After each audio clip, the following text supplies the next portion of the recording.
वहां अतीर्थ को तीर्थ बना देते हैं।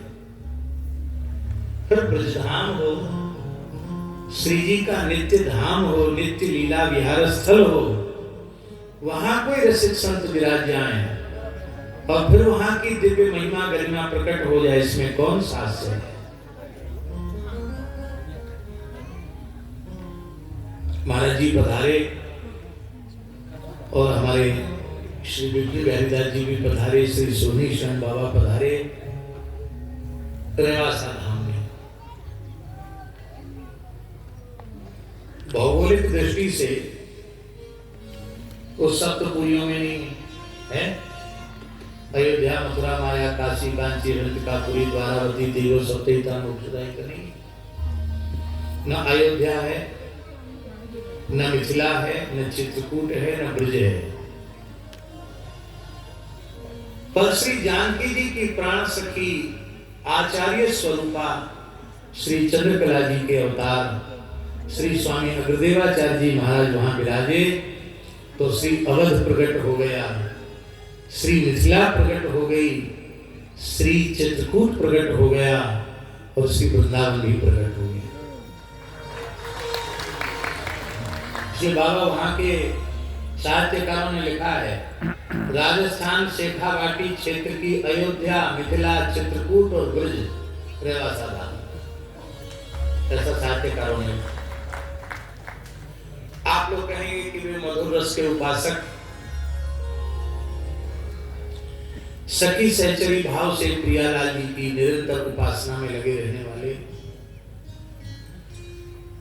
अवध का रस, मिथिला और चित्रकूट का रस प्रकट हुआ, ये तो ठीक है, पर ब्रजमंडल का रस वहां कैसे प्रकट हो गया।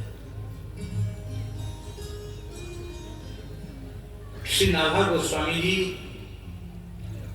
अपने गुरुदेव की आज्ञा से भक्तमाल का लेखन गलता पीठ में उन्होंने आरंभ किया और उसकी पूर्णता रेवासा धाम में की। तो जब वृंदावन के रसिकों का स्मरण करने लगे तो वृंदावन के रसिक श्री नाभा गोस्वामी जी के ध्यान में नहीं आए।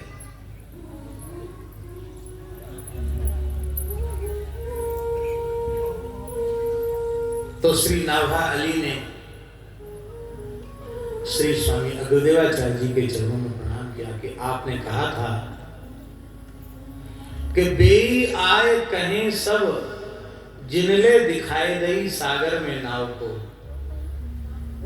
तुम तो केवल बैठ जाना, संत अपने आप प्रकट होकर अपने चरित्र का प्रकाश करेंगे। इसलिए कौन को स्मरण कियो, कौन को स्मरण नहीं कियो, ये दोष तुम्हें नहीं लगेगा। जो आएंगे उनको तुम लेखन करिए। पर ब्रज के रसिक क्यों ध्यान में नहीं आ रहे। तब श्री अग्रदेवाचार्य जी ने कहा कि तुमने समस्त रसिकों के भक्तों के इष्ट 24 अवतारों का स्मरण किया है, पर वृंदावन के रसिकों की इष्ट श्यामा महारानी श्री राधा रानी इष्ट है।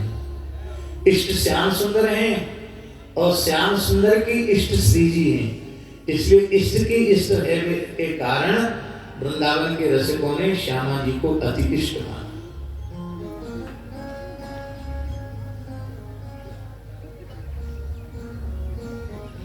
इसलिए महाप्रभु श्री हरिवंश जी ने कहा,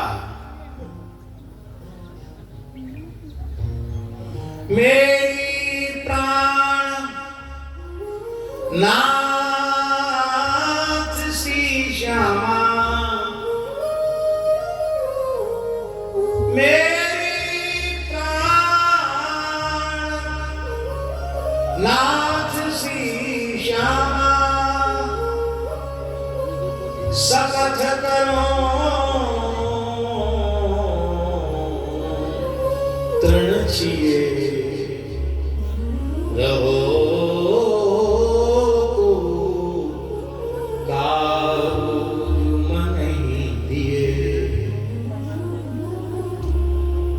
तृणशील का भाव क्या है महाराज जी? तृणशील का भाव है, कहते हैं ना, हम अन्न की शपथ लेते हैं, जल की शपथ लेते हैं। महाप्रभु जी कह रहे हैं कि अन्न जल की क्या चले, जीवन धारण करने के लिए, प्राण धारण करने के लिए हमें आहार के रूप में तृण भी उपलब्ध न हो, यदि मैं असत्य कहता, तृण की शपथ लेकर कहता, शपथ करो तृण छिए। इसलिए किशोरी जी का स्मरण करो, तब उनके रसिक आएंगे, स्वामी जामेंगे, तभी ने सहचरी पधारेंगी। तब श्री अग्रदेव